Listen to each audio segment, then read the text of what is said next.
Terus ganti dopeng piro iki? Wingi. Terus mau tak ganti dop bekasan loro. Langsung bentar. Langsung. Nah, aku mau sampai 16 ngono. Sampai piro 23 digas titike. Serane ngeget.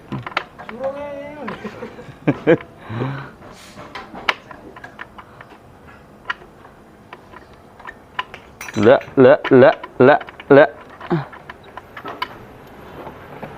Mau ya sini.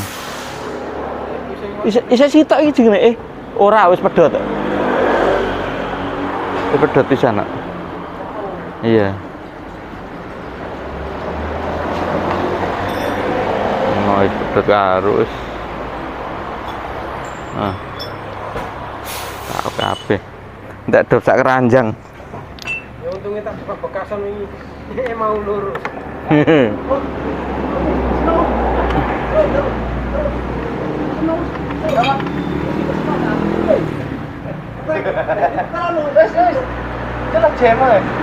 Apa?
Ya bosku ya.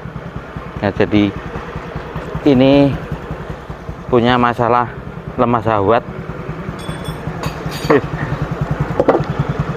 Udah habis dop sak keranjang, udah habis dop sekarung, punya masalah lemah syahwat. Jadi kiproknya ini lemah syahwat. Ini di area lampu ya. Ini kan masa mas ya. Nah sorry. Ini kan masa, ini kan lampu ya. Nah, lampunya ini sering putus, ngentek nodop sak keranjang. Nah, oke, karena sering putus, kita bantu pakai kiprok grand, ya, imitasi lagi. Ini pakai kiprok grand imitasi. Sebetulnya itu saya tadi nyari kiproknya King Vario itu yang putus diodanya itu, ya nyari itu saya. Tapi tidak ketemu. Biasanya banyak ada ini gelendeng. Ini lupa tidak pernah di openi. Ya. Kalau pakai kiprok bekas kan enak malahan. Cukup bayar ongkos saja. Berhubung tak ada ya biasanya kan kiprok Vario lama itu lah mas. Itu kan lampunya nggak putus tapi pengisiannya putus mas. Nah itu bisa sampean gunakan untuk ini sebetulnya. Tapi hari ini saya tidak punya. Ya. Hari ini tidak punya stoknya, stok bekasnya tidak punya, jadi terpaksa pakai kiprok baru KW lagi ya. Jadi ini lampunya kita stabilkan pakai kiprok eksternal. Untuk anunya masih normal kawan ya, untuk pengisiannya masih normal ya. Untuk bagian merah ini masih normal, pengisiannya masih normal. Mari kita tes ya. Cara ngetes pengisian tuh beginian ya. Ini kasih kapasitor lah, diwakili oleh kapasitor, jangan pakai aki. Nanti kalau pakai aki nanti sampean ketipu. Jangan-jangan tegangan tidak bisa naik ya, terukur itu tidak bisa naik karena ditahan oleh aki. Tapi kalau pakai kapasitor enggak, nanti ketahuan kalau betul-betul rusak ya. Oke, saya ambil tripod. Nih.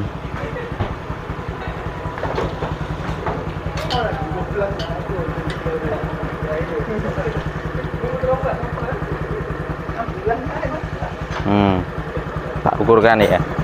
Cara ngukur kan, cara ngukurnya itu begini. Ini dilepas dari aki ya. Ini sebagai pengganti aki. Nah, ini ada avometer. Sorry. Ini avometer. Kita nyalakan dulu. Nah, kita nyalakan avometernya. Kelihatan kawan? Kita ukur di sini. Nah, kita gas.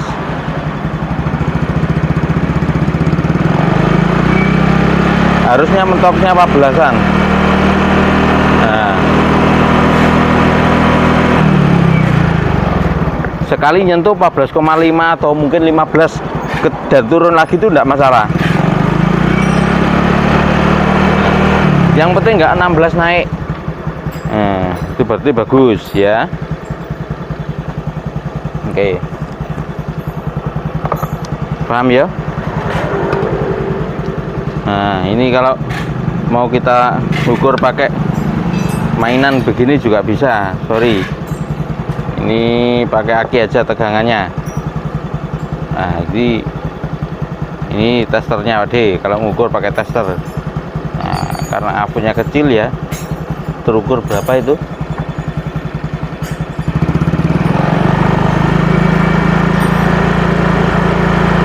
Nah, itu.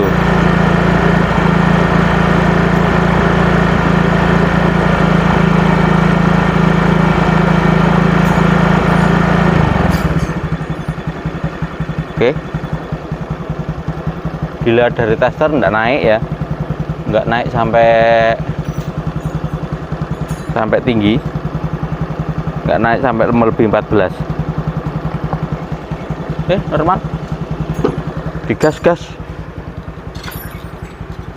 Lampunya sudah menyala.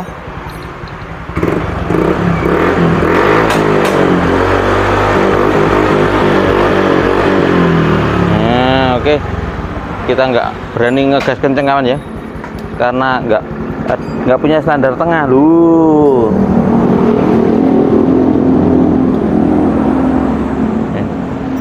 Takutnya lari nanti, tidak ada standar tengahnya, pakai ini waktu. Takut lari. Oke, selesai. Kita tes suhunya panas enggak? Adem wis, kuat wis, adem. Piye iki wis sudah 350 iki.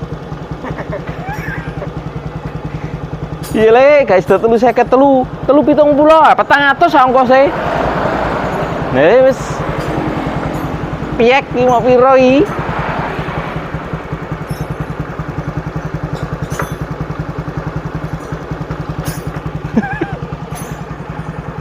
Gak sida 350.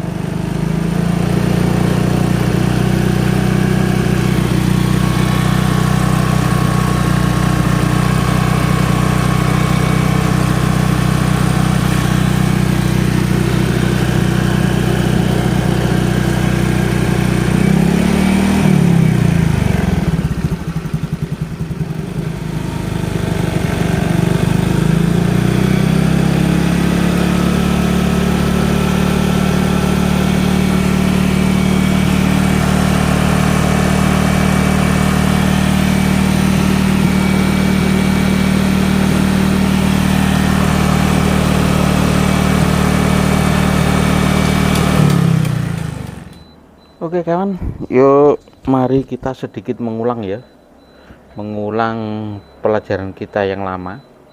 Ini adalah diagram blok daripada regulator kiprok jegrek ya. Kalau kita lihat dari dari kaki-kakinya, yaitu ada massa, ada kuning, spool putih, charging, sistem FI. Nah, kalau di sini barangnya ini yang mana? Gitu. Kalau massa itu jelas yang ini, pin yang ini massa. Oke, massa itu berarti massa bodi. Kalau yang ke spool ini yang mana? Oh sorry, ini yang ke lampu ini yang mana? Yang ke lampu itu yang ini. Terus kalau dari spool yang mana? Dari spool yang ini, gitu. Kalau dari sistem Kok sistem FI itu yang mana? Sistem FI itu yang ini. Nah, ini. Terus ke pengisian itu yang mana? Yang ini. Nah, berarti kalau sistem FI itu lebih rendah daripada sistem pengapian. Terus dalam hal ini, dalam kasus ini mana Pak D yang rusak ya? Yang rusak itu yang mana? Pengisiannya lampunya sering mati. Lampunya sering mati berarti sistem regulasinya tidak berfungsi. Yang meregulasi itu ini. Ya. Jadi kalau gelombang ini kan yang negatif, ini yang positif ya. Jadi begini. Ya. Ini Pak D ambil moga-moga kelihatan ya. Nah, ibarat gelombang AC ya. Kita ulang lagi nggak popo sedikit wis. Gelombang AC itu kan bentuknya kan begini ya. Berapapun besarnya ini tergantung dari RPM yang kita angkat. Kalau RPM-nya tinggi berarti voltnya ini semakin tinggi. Nah, kalau yang plus ini yang dipakai untuk pengisian ya, untuk sistem EV dan pengisian lampu dan lain sebagainya, baterai dan load itu ya termasuk lampu dan lain sebagainya ya. Dop itulah, dop di sepido, apa stopan itu termasuk load. Kalau baterai itu pengisian baterai, aki ya. Nah ini yang dipakai positif. Nah lambang dioda itu kan begini Mas. Dioda kan ini ya. Dioda berarti yang di sini kan hasilnya yang positif kan, yang positif. Yang ke sini kan yang positif. Tetapi dibatasi. Umpama regulator ini membatasi 14. Nah 14 umpama di sini Mas ya. Berarti kalau ditarik garis lurus hanya voltase ini yang dipakai pengisian. Misalkan ini 14. Nah, terus ya sekarang yang lampu ini yang dipakai negatif. Umpama kalau diukur Pak D ukur tadi ya. Seperti yang dilakukan pengukuran Pak D ini ada di 12. Nah, tarik garis lurus di 12. Wah, ini garisnya pelengkungannya sing rada elek rek. Ya, pelengkungannya sing rada elek. Jadi yang ini negatif. Makanya ketika diukur Pak D ya, sebelum ada kiprok tambahan itu, yang diukur sini hasilnya negatif. Tapi regulasinya yang brodol. Nah, ini entah di sini ya. Kalau melihat ini masih bisa diukur negatif, berarti yang sini yang putus atau yang barang ini tidak berfungsi ya. Berarti minus 12 ini yang dipakai untuk memberi tegangan lampu. Lah dalam hal ini barang ini yang tidak berfungsi. Tidak ada regulasi dari SCR ini ya, sehingga lampu ini tegangannya ikut gas.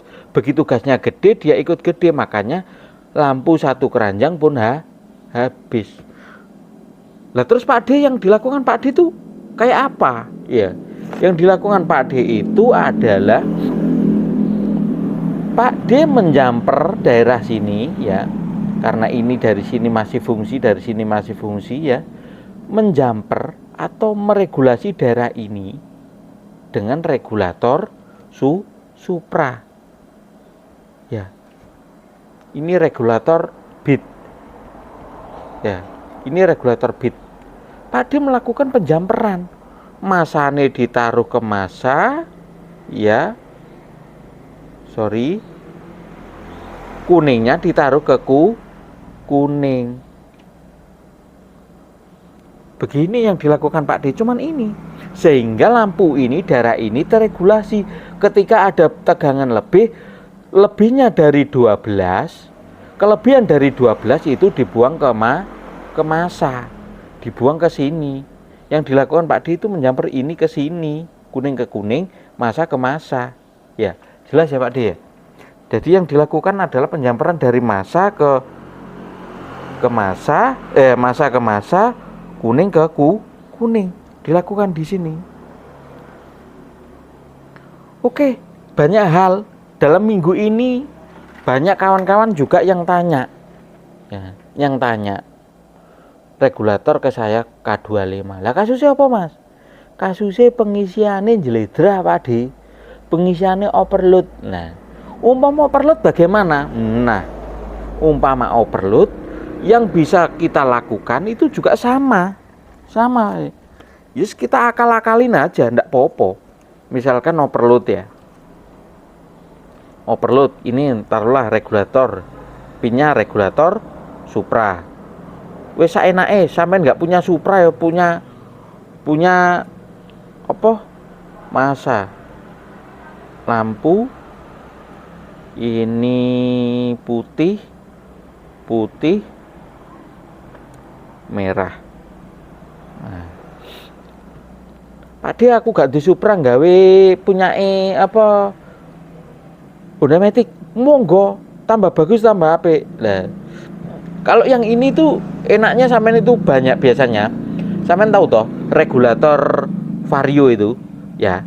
Regulator vario itu kan biasanya nah diodanya ya dari yang putih itu sorry regulator vario itu dari yang putih ke merah itu kan rusak ya, rata-rata putus. Lah itu sampean pakai regulator bekas saja ini. Tapi kebetulan dalam video Pak D itu Pak D enggak punya regulator bekas ya. Biasanya uake loh Mas, biasanya.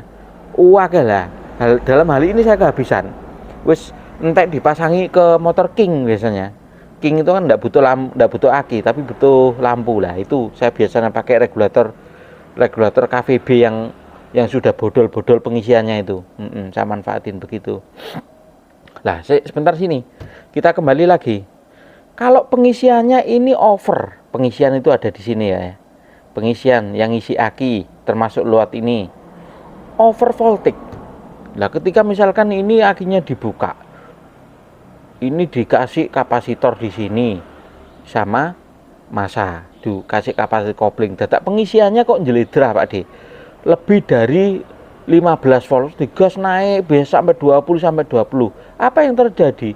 Lampu-lampu di speedometer itu akan putus semua. Aki pun cepat ngelembung. Lah, kalau lampunya normal, ya, sampean masih bisa lakukan dengan cara penambahan regulator kecil begini bisa. Caranya gimana? Caranya begini. Yang dari putih ini sampean ambil dari sini ya. Sampean gabungkan sampean jumper ke lampu sama ke lampu itu kuning sama ke putih, ini digabung ya. Yang ini ya dari sepul diarahkan ke putih gitu. Yang sepul diarahkan ke putih sama kuning. Iki kuning ya Mas ya.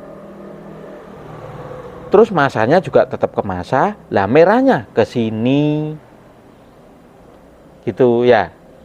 Jadi masa ke masa, putih plus kuning ke putihnya vario, terus merah ya tetap ke merah, merahnya tetap ke merah, merahnya tetap ke sini ya. Jadi bisa sampai lakukan dengan ini. Itu namanya kalau akal-akalan ya. Dalam hal ini sesuatu yang begini itu kadang-kadang kepake Mas, kadang-kadang kita tidak selalu halus. Lek ono pas odok kiproke boleh lah pakai kiprok, wis ganteng lamban ya, ganti kiprok lebih ganteng. Pak D itu juga suka ganti kiprok kok ya. Tapi pada saatnya itu kadang-kadang sampean itu loh lali, ndak punya barangnya. Udah yakin di etalase sampean ada, ternyata ndak ada. Seperti saya kemarin. Saya yakin di etalase saya ada, lah ternyata ndak punya, habis. Laku lewat katanya, tak tanyai anak-anak, oh kemarin ada yang beli, orang sama yang online. Nah, waduh, saya nggak kekontrol ya. Jadi yang begini ini terpakai. Nah, kalau dalam hal ini yang ini tuh sudah sejak video ini saya luncurkan udah hampir 1 minggu dan berarti tidak ada masalah gitu loh. Tidak ada masalah karena memang dingin. Wah, ini fix ya, urusan lampu jelas fix ya. Nah, kalau yang ini pengisian jeledrah itu sampean bisa gini. Ini juga kawan dari ya. dari kita ya, yang satu kabupaten ini yang kemarin yang mengalami kasus kayak ini. Terus yang paling sering lagi, yang paling sering sistem EV tidak menyala, di sini tidak ada tegangan ya. Tapi di sini normal, pengisian normal, lampu normal. Lah mana yang rusak? Yang rusak dioda ini. Lah caranya gimana? Ya samain aja beli dioda. Samain beli dioda aja 5 ampere. Begini. Dioda 5 ampere. Taruh aja ini di sini. Terus yang ini di sini. Selesai sudah. Diodanya taruh di luar. Nanti akan terukur. Lek sampean punya kiprok normal ya Mas, coba diukur lah. Di daerah pengisian, daerah aki ini. Misalkan ini terukur 12, maka di sini akan terukur 0,4 atau 0,6 lebih kecil daripada di sini. Nah, itu kenapa? Karena lewat dioda. Lewat tegangan barir dioda 0,6, 0,4 sampai 0,6 tergantung jenis diodanya apa. Terkurangi ya, itu namanya tegangan barrier. Nah, jadi inilah seluk-beluk kasus yang sering terjadi di sistem EV. Lah kalau sistem EV di sini ngukurnya biasanya sampean kalau diukur di sini mentul-mentul tidak stabil, kok di sini stabil. Kenapa? Yo karena ada kapasitor. Lah sampean pengen ngukur tanpa aki, AFU sampean kok mau deteksi cuman 7 volt di sini. Ya coba kasih aja kapasitor di sini sama di sini. Ya, dijapit kayak saya itu. Kayak yang kita lakukan itu, jahit aja kapasitor antara ini sama sini. Maka nanti tegangan yang diukur oleh avometer kita akan stabil ya. Akan stabil, terpantau. Kalau tidak ada voltmeternya tidak akan stabil, terpantau. Nah, kalau ada akinya, nah itu yang bisa bikin samar. Ya, seperti kasus saya yang dulu diukur ketika ada akinya kelihatan normal, ya toh, kelihatan normal, tapi begitu begitu gas tertentu, gas gede, ternyata pengisiannya lebih. Apa yang dikorbankan? Ya yang dikorbankan ya termasuk sistem FI. Sistem FI yang korban, sini yang korban akinya cepat ngelembung, ECM-nya terbakar. Lah itulah yang bisa kadang-kadang kita pengukuran tanpa menggunakan kapasitor. Nah, makanya tetap sampean harus punya indel-indel kapasitor capit antara negatif ke positif atau dikutup akinya boleh. Akinya dicabut ya salah satu, boleh plus boleh min, plus saja nanti dicatokkan di sini boleh, di sini boleh, di sini boleh, terserah. Yang penting akinya dicabut, diukur. Nah, sehingga pengukuran tidak terbohongi sampean. Nanti real tanpa beban kelihatan berapa dan akhirnya normal. Oke ya. Semoga yang sedikit ini bisa kawan-kawan pahami. Kurang lebihnya mohon maaf. Saya akhiri. Assalamualaikum warahmatullahi wabarakatuh.